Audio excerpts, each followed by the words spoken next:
Hello everybody, today we're going to be making some plum jam. So these are the plums that I harvested the other day, 2 days ago. And they were washed before they were put in the fridge, so I've just taken them out and so here they are. I'm going to rinse them again just so they are completely clean before I make the jam, otherwise it will go off, which is not ideal. It's not many plums, but it's the biggest harvest that we've ever had, which is really cool. So I think they're Victoria plums, but I could be mistaken. I'm not sure. I can't remember the variety. I bought them a long time ago. Some of them have split, and they were split on the trees. But like I've said, they have been washed, so I'm not worried about anything bad being in them or anything like that. But again, I will just rinse them again now, and then we'll come back and cut them up. So here are the plums, they've just been rinsed, and so now we're just going to cut them in half, remove the seed, and we're going to put them in this really big kind of jam making saucepan, essentially, or jam making pan. And I don't have a name brand, I have whatever this is, if you can read it.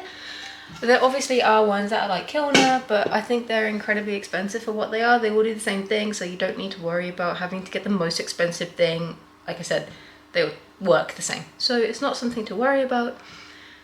I have put a little ceramic dish in the freezer and we'll use that later, so make sure to do that. Well, if you'd like to, you don't have to obviously.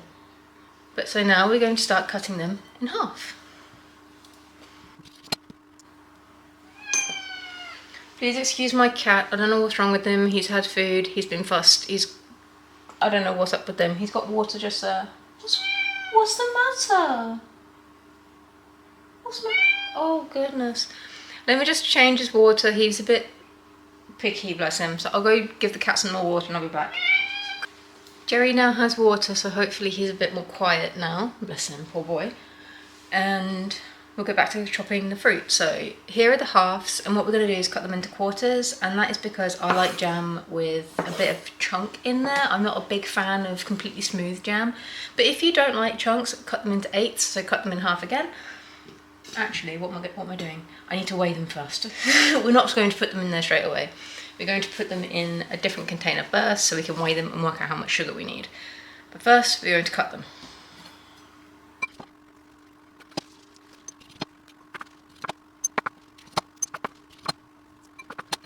Now that we've got all of our plums cut, I'll show you a bit closer. We are now going to weigh them and see how much sugar we need.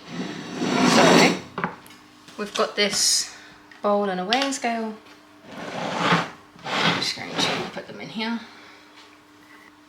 Okay, so this is 602.5 grams. So we need 3/4 of the amount of sugar, so 1/4 will be 150 grams. So we need 450 grams of sugar. So we're going to put the fruit in here now. Ooh. So this is what the fruit looks like in the really big bowl, and this is, I think 9 litres or 8.5 litres, so it's quite a big pot. So we're going to wash this, get the sugar and weigh it out. And just for those who are interested, here are all the pits. And I think I will plant these, which will be a follow-up video for those of you who are interested in gardening. I would like to see if any of them grow into a plum tree. That would be really cool, and it'd be nice to add them to the apples. But anyway, going back to the jam. Let's wash this, weigh out some sugar, and then we'll get going. So we're going to weigh 450 grams of sugar, and that does sound like a lot, and it will look like a lot because it is a lot of sugar. But remember that it is jam. We don't eat jam by the spoonful. Well, some of us do. But not only does it add sweetness to the jam, but it's a preservative, which is why honey lasts thousands and thousands of years. It's just because of pure sugar. So there we go, that's 450 grams of granulated sugar. And we're going to put this aside for just a moment. And this is the sugar, as I just said. And now we're going to start heating the plums, but first we're going to add a little bit of water. So we're going to add about 40 milliliters of water, which doesn't sound like a lot, and it isn't, because the fruit will release a lot of liquid anyway. So I'm just going to get the water and then we'll put it on the hob. So this is about 40 milliliters of water. I don't have a jug small enough to weigh or to measure out volumes that small, so this is just a rough estimate. So we're just going to add this to the plums and then we're going to put them on the hob. So I'll show you that now. So now that they're on the hob, we're going to put them on a low to medium heat and just let them simmer for a little while. So they've been cooking for probably a few minutes, and you can see that the juice is starting to come out of the plums. The water has turned this really nice, I don't know, burgundy plum colour. And it's still very runny, so the juices haven't come out of it properly yet, but as I said, it's only been cooking for a few minutes and they are starting to get softer, but it does take a while. It's a really big pan, of course, and it takes a lot of energy to heat it up, so it does take some time. As I said, it's been doing it for a couple of minutes, so the plan is to bring it to a little simmer, and then once it's simmering, leave it to simmer for about 10-15 minutes, and then you add the sugar and a little bit of lemon juice. So we're just going to leave it to continue. It is starting to bubble a little bit on this side. I don't know if that picks it up. There you can see it simmering, and you can see the really beautiful colours of it here as well, like the yellows and the reds and the purples. It is a really, really beautiful mixture, so I'm really hoping that the final jam looks nice too. So yeah, I'm just going to leave it to simmer, and I will show you in a few minutes when it has changed a little bit. So this isn't much long later, and you can see this colour development in the fruit, and it truly is really beautiful. I need to learn how to mount the camera kind of above the pan so you can see it, like the whole process. Unfortunately, I don't know how to do that yet. It's something I will learn eventually. And for now, I'll just hold it a little bit just so you can actually see. But it really is looking really nice. Can't smell it very much at the moment, but I'm sure it will get there. So just going to let it simmer for a little longer to thicken just a little bit. But you can see the fruit is really getting soft now, and the skins are starting to come off a little bit. But this colour is just fascinating, it's just beautiful. And also, remember with your jars to sterilise them, so you can sterilise them in a few ways. One way is you put them in the oven at a low temperature, I think it's like 100 degrees, for a few minutes, and then that will cook off any bacteria or anything in there. But the second one is just to put it in the dishwasher, and that's what I do because it's more convenient, and I find that easier. It's less likely to burn myself putting things in the dishwasher. So I've got some freshly washed jars in the dishwasher, and I'll get them out soon, but they're going to stay in there for now so they continue to be clean whilst we watch this. Just, it's wonderful, isn't it? It's such a beautiful thing to be able to grow the fruit and then to be able to cook it and see it become something that you're really going to enjoy. I'm really happy and I feel quite at peace doing this sort of thing. And yeah, this sort of thing really makes me happy to know that I've cherished the tree that I've had for a few years, and it's finally given me enough fruit that I can make something like this and share it with friends. I'm going to see a friend later, so I'll take him a jar and hopefully he enjoys it as well. So that'll be really nice. So yeah, let's just let this continue to simmer for a bit.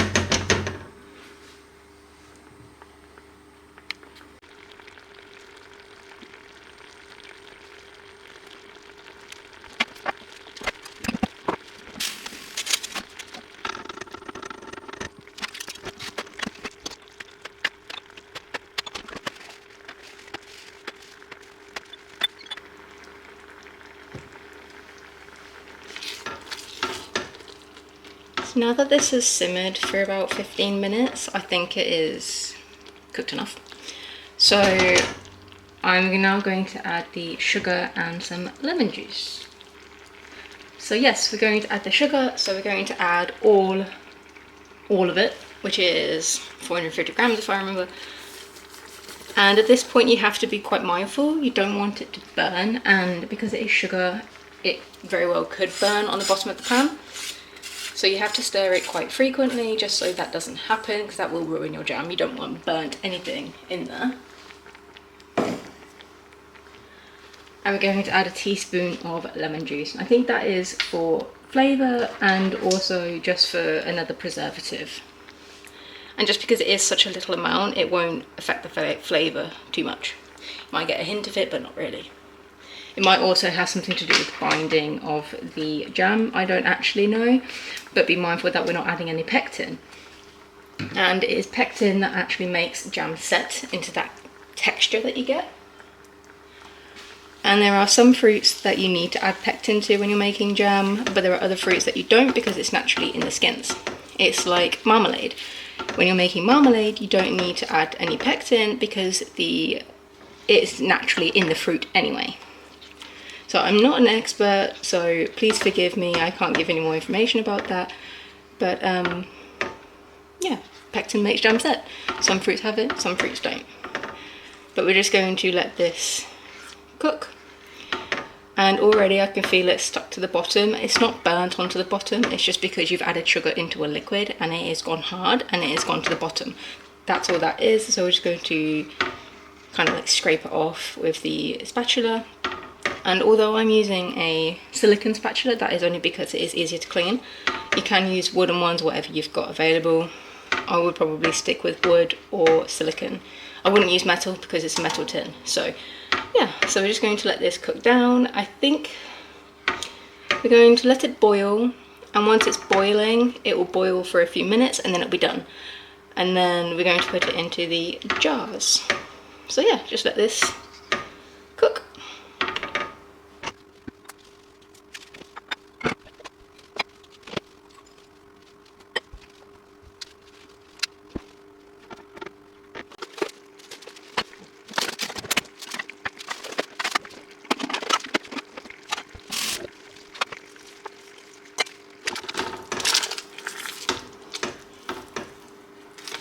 So we want this to get to a rolling boil, so I'm actually going to put up the heat just a little bit, and hopefully that speeds up the process just a touch.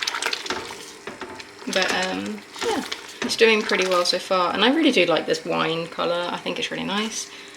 But yeah, so we're going to increase the heat, boil it a little bit more, and just make sure it doesn't burn on the bottom of the pan. And I can feel it getting a bit sticky on the bottom, so as long as it's just sticky and not burnt, that's fine. But now that I've upped the heat, I will certainly stir it a bit more just to make sure it actually doesn't burn, because that is a risk and obviously I don't want that to happen, so yeah.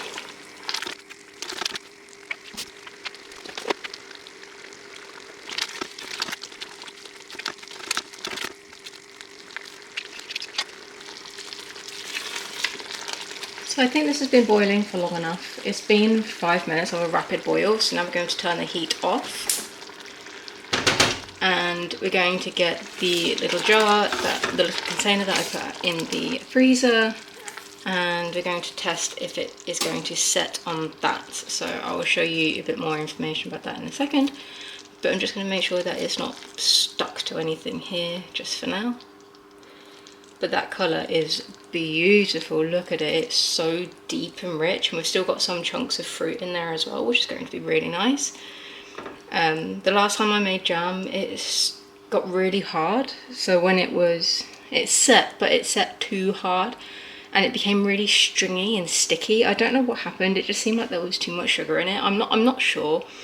It tastes nice, but it's really awkward to use, so I'm hoping that doesn't happen with this. I'll let you know. But yeah, let's get the ice tester. Here is the little ramekin, and I'll go get the spoon with some of the liquid. So here is a little bit of the jam, and it's straight out of the saucepan. So put it on here, just a little bit, and then you leave it for a moment, and you wait for it to cool down, and then you push it with your finger and you see if it wrinkles, and if it wrinkles then it means it's set. If it doesn't wrinkle then it's not set. I have a feeling that this is, because already it is starting to wrinkle even though it's still very liquidy.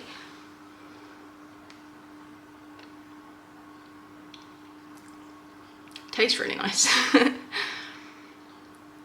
So just going to leave this to cool and then I'll come back and show you. So it's been a little while and we're just going to see, let's see if you see how it wrinkles up.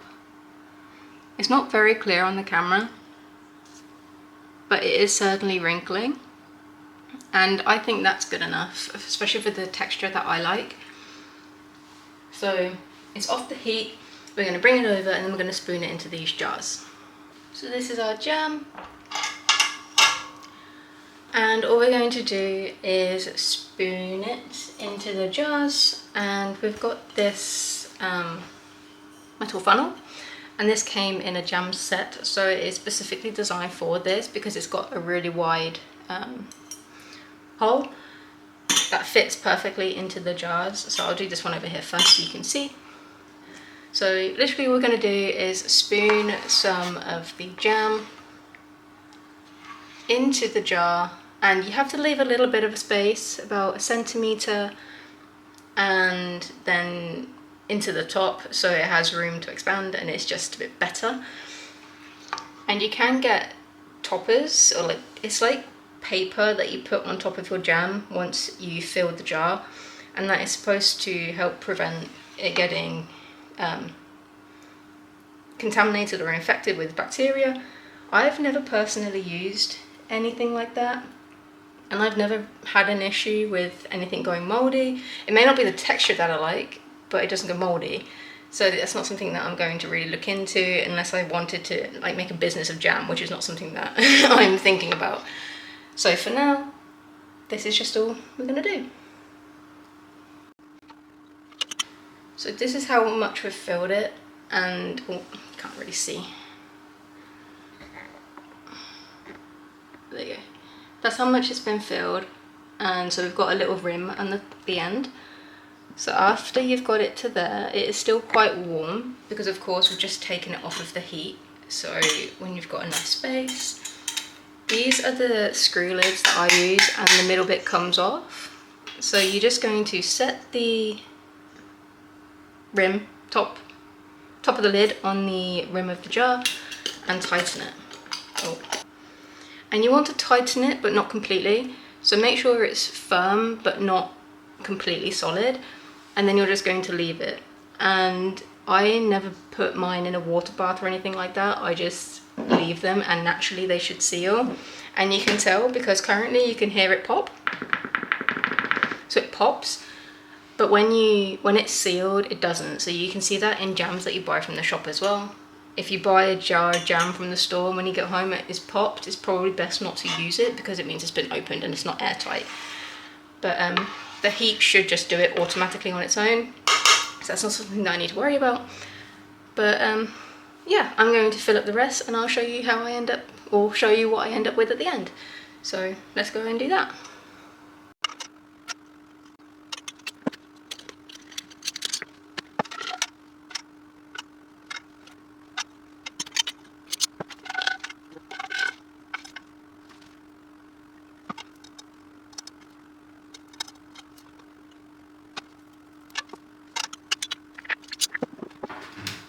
So this is all the jam that we've got, and the jars are still pretty hot, so we're not going to be touching them too much because they're boiling. I'm just going to move this around so you can see. So these are the jars that we've got. You can see the first one had the most in it, and then it just got progressively less until we ended up here.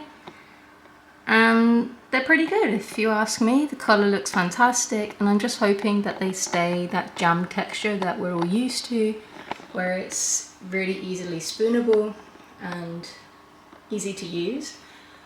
But if you look in the bowl, there's not too much left, and it's jam, it's sticky, so I can't get everything out. But I'm really happy with this, so I'm just going to write some labels and stick them on when they're a bit cooler. And yeah, I'll let you know how it goes in the comments or in the description. And yeah, thank you for making some jam with me. I hope you've enjoyed this, and I've really enjoyed making jam out of the plums that I grew, so it's been really fun for me, and it's been a nice experience too because I've not been able to do this before. So yeah, thank you for watching, and if you enjoyed this, I hope to see you again soon.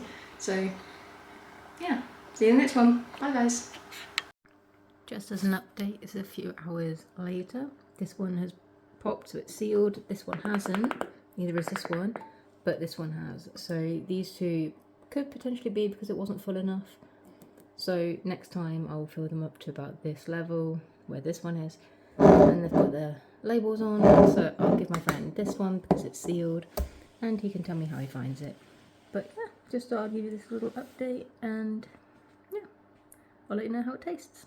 We're coming back just to show you how the jam has turned out, and I have opened it and had a look, and it looks fantastic, and it actually spreads like jam, so that is fantastic, and that is what we can see in there. And we're just going to spread it on some toast. So this is how it looks. I'm just going to spread it on some plain toast. So you can see that it does spread, and it does act like normal jam. And it also has that really nice rich plum colour. A little close up. Really is very pretty. It tastes so nice. It doesn't have a super sweet taste, and you can really taste the plum in it. It's really good, and I'm so glad that I've made it and that I had enough plums to make it. So thank you for watching this video in its entirety. I hope you've enjoyed it, and I hope to see you in the next one. Bye guys.